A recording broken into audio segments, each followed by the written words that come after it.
For today's video, just cooking pork adobo. Pork adobo na mayroong bagoong. Matagal natin ito sinampo aking iklan. Iklan na nagluto. Iklan.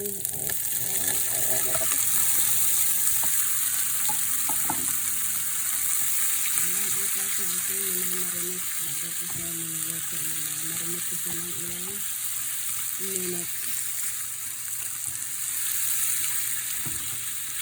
Ano ko na dyan mikos-mikos. Dahil ato lang siyang takpan o takluban para mahubas ang yahang on na tubig.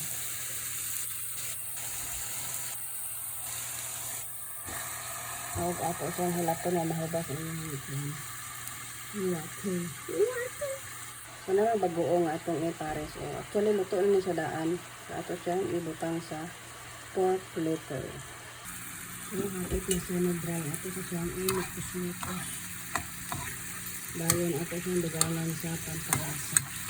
Pag na-dry na siya, maano sa pork ma-absorb na yung lasa niya. Batag sa salsa. Ay, medyo makutla yung kami natin. Lagyan natin ng oyster.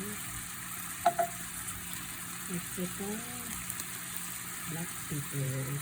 Ilit lang yung black pepper.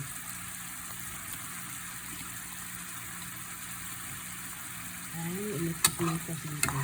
Pag na-dry na yan, lagyan ko na siya ng bagoong. Saka lagyan ko ng konting mainit na tubig.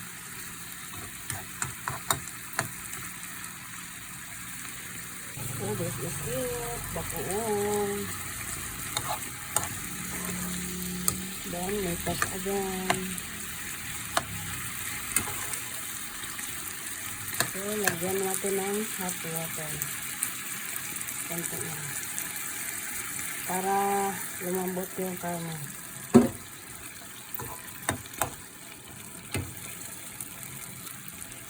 Inigas natin ng maigi para mahalo yung bagoong.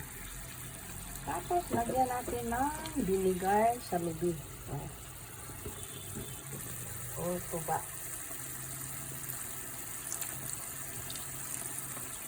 Then mamaya ako na siya ihalo para hindi umaasin yung resulta.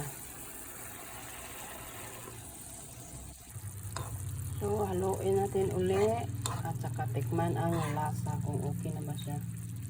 Then antayin ko na lang na lumambot yung karne at saka kain.